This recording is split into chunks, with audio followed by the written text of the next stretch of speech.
Bayangkan, seorang anak muda kurus, rambut gondrong, hidupnya di jalanan Jakarta, tidur beralaskan kardus, dan mencari makan dari sisa warung pinggir jalan. Pagi jadi pengamen, malamnya tidur di bawah flyover.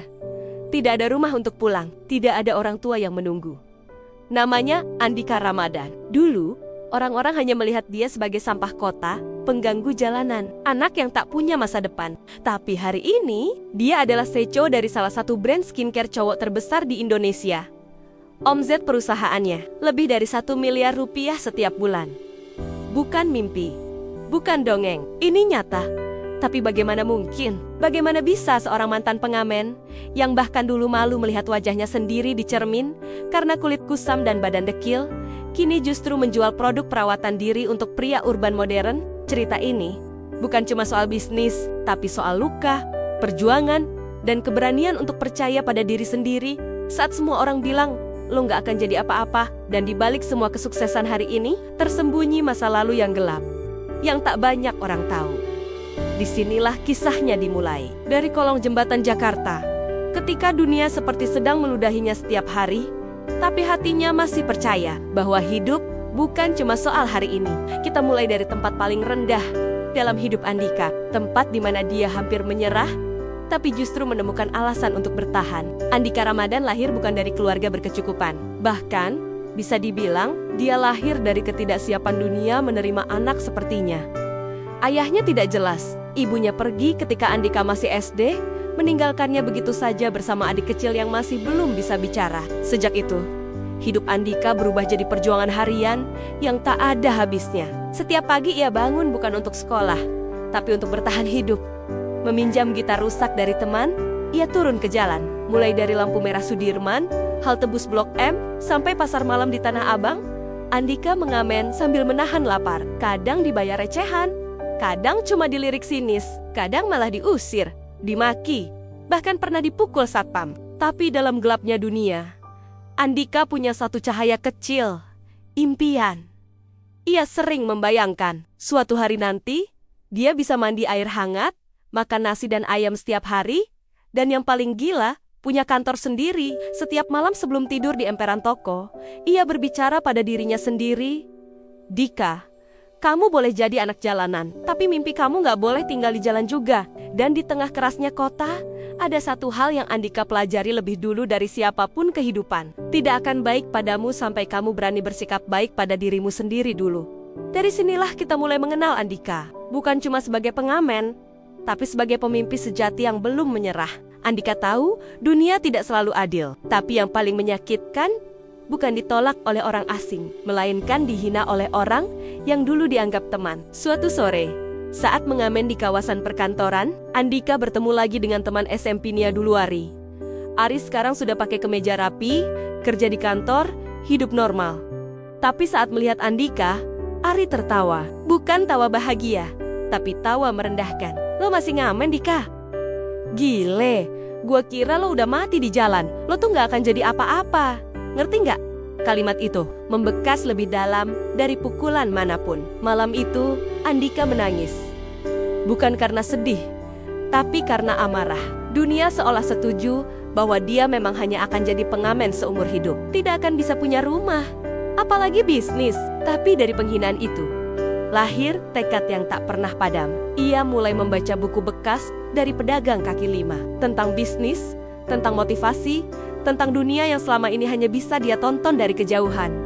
Dia mulai percaya, mungkin jalan keluarnya bukan dari belas kasihan orang, tapi dari membuktikan bahwa dia salah satu dari sedikit orang yang berani bangkit ketika dihancurkan. Dan sejak malam itu, Andika bersumpah, suatu hari, gua bakal bikin lo nyesel pernah ngomong gitu. Semuanya berubah ketika Andika mencoba hal baru. Jualan online. Bermodal pinjaman HP jadul dari teman sesama pengamen, Andika mulai menjajakan barang bekas di Facebook Marketplace, tas robek, jam tangan rusak, bahkan kaos-kaos yang dulu dia temukan di tempat sampah. Semua dia coba jual ulang, tak seberapa, tapi cukup untuk makan sehari 2 kali. Suatu hari, Andika iseng beli sabun cuci muka cowok dari distributor kecil.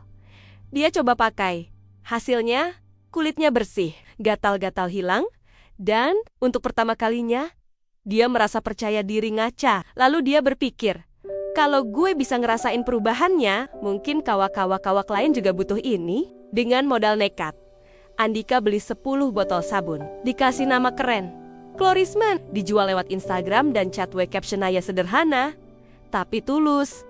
Buat lo yang pengen tampil pede, gue ngerti rasanya minder. Dalam seminggu, laku 5 botol. Bukan angka besar, tapi buat Andika, ini bukan tentang uang, ini tentang validasi. Tentang seseorang dari jalanan, akhirnya bisa menjual sesuatu yang membuat orang lain merasa lebih baik. Dan dari situlah semuanya bermula dari sabun kecil yang mengubah pandangan besar.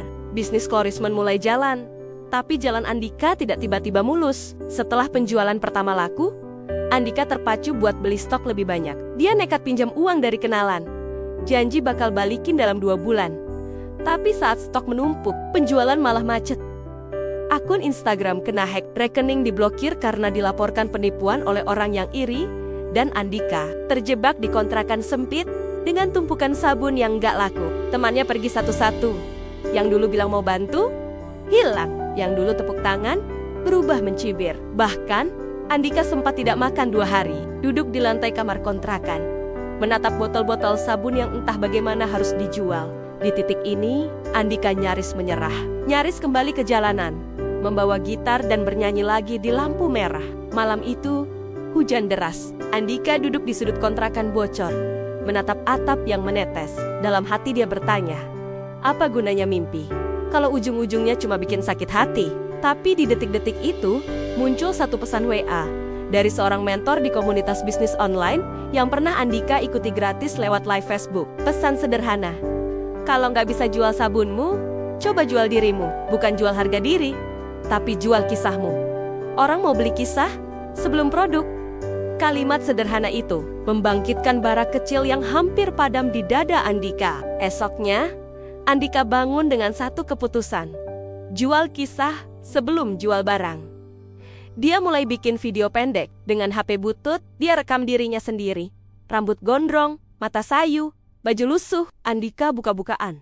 Dia cerita masa lalunya pengamen, cerita dihina teman, cerita tidur di jalan. Lalu dia bilang, kalau gue aja bisa rawat muka dan percaya diri lagi, lo juga bisa. Video itu dia upload ke Facebook, TikTok, Instagram. Awalnya diremehkan, ditertawakan. Tapi perlahan orang-orang mulai penasaran. Komentar datang.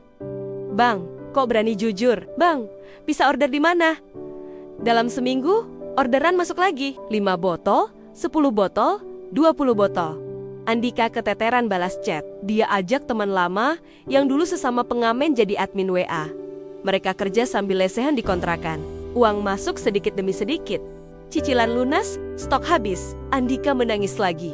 Tapi kali ini bukan karena lapar, melainkan karena harapan baru. Dan disitulah Chlorisman lahir sebagai lebih dari sekadar sabun muka. Ia lahir sebagai simbol bahwa siapapun bisa bersih dari hidup kelamnya, asalkan mau berani jujur pada diri sendiri dan orang lain. Dari kontrakan bocor, Andika pindah ke rumah petak. Dari rumah petak, ia sewa kios kecil. Dari kios, kini kantornya menempati ruko 3 lantai di Jakarta Barat. Chlorisman menjelma jadi salah satu top brand skincare pria di Indonesia. Omzetnya menembus angka 1 miliar rupiah per bulan, angka yang dulu bahkan tak berani Andika tulis di kertas impiannya. Sekarang, dia punya belasan karyawan, beberapa adalah anak jalanan juga. Diambil, diajarin kerja, diajak jualan. Andika nggak mau, hanya dia yang naik level. Dia mau jadi contoh, bahwa masa lalu kelam bukan vonis, tapi bisa jadi bahan bakar. Setiap kali diwawancarai, Andika selalu bilang satu kalimat, kalau gue bisa, lo juga bisa asal lo mau jujur sama luka lo. Dia masih gondrong, masih pakai kaos oblong ke kantor. Kadang, dia masih suka bawa gitar ke sudut ruko, main lagu lama yang dulu dia nyanyikan di jalan. Tapi sekarang, lagu itu bukan sekadar pengisi lapar, melainkan pengingat bahwa tak ada mimpi yang terlalu tinggi kalau berani berjalan kaki sampai ke sana. Di balik semua tawa, di balik angka omzet yang bikin kagum, Andika tahu dia bukan Superman. Dia hanya anak jalanan yang menolak tunduk pada kata mustahil. Kadang dia masih dihantui rasa takut. Takut jatuh miskin lagi, takut kehilangan semua. Tapi setiap kali rasa takut itu datang, Andika menatap cermin, melihat wajah bersihnya sendiri. Rambut gondrong yang tetap dibiarkan liar sebagai pengingat siapa dia dulu. Bagi Andika, Chlorismen bukan sekadar skincare. Ia adalah bukti bahwa manusia bisa merawat dirinya lahir batin. Bahwa luka masa lalu bisa jadi kekuatan. Bahwa hinaan bisa jadi pondasi. Kalau kita mau belajar berdiri di atasnya. Dan Andika selalu bilang pada timnya, kita jual sabun, tapi yang orang beli itu rasa percaya diri. Kita jual kisah kita sendiri. Kita jual bukti kalau siapapun bisa berubah. Malam-malam di kantor, dia kadang duduk sendiri di meja seco yang sederhana. Menulis mimpi baru, menulis target baru, tapi satu hal yang tidak pernah berubah. Rasa syukur pada dirinya sendiri, karena dulu ia memilih untuk tidak menyerah. Dari kisah Andika, kita belajar 3 hal sederhana yang sering kita lupakan. Pertama, masa lalu kelam tidak harus jadi penjara selamanya. Luka bukan kutukan, tapi bisa jadi kompas yang menuntun kita ke arah yang lebih baik. Kedua, hinaan orang kadang lebih ampuh membakar semangat dibandingkan pujian. Jadikan kata nggak mungkin sebagai bahan bakar, bukan batu sandungan. Ketiga, mimpi itu nggak usah keren dulu di depan orang lain. Mimpi itu cukup jelas dan jujur di dalam dada. Andika nggak pernah malu bermimpi besar, meski dulu tidurnya beralaskan kardus di kolong jembatan. Dan kamu, apa mimpimu? Sejauh apa kamu mau jalan kaki untuk meraihnya? Ingat Andika, dari jalanan bisa jadi CEO. Kalau dia bisa, kenapa kamu enggak? Itulah kisah Andika Ramadan, mantan pengamen yang kini duduk di kursi Cello Chlorismen, salah satu brand skincare pria terbesar di Indonesia.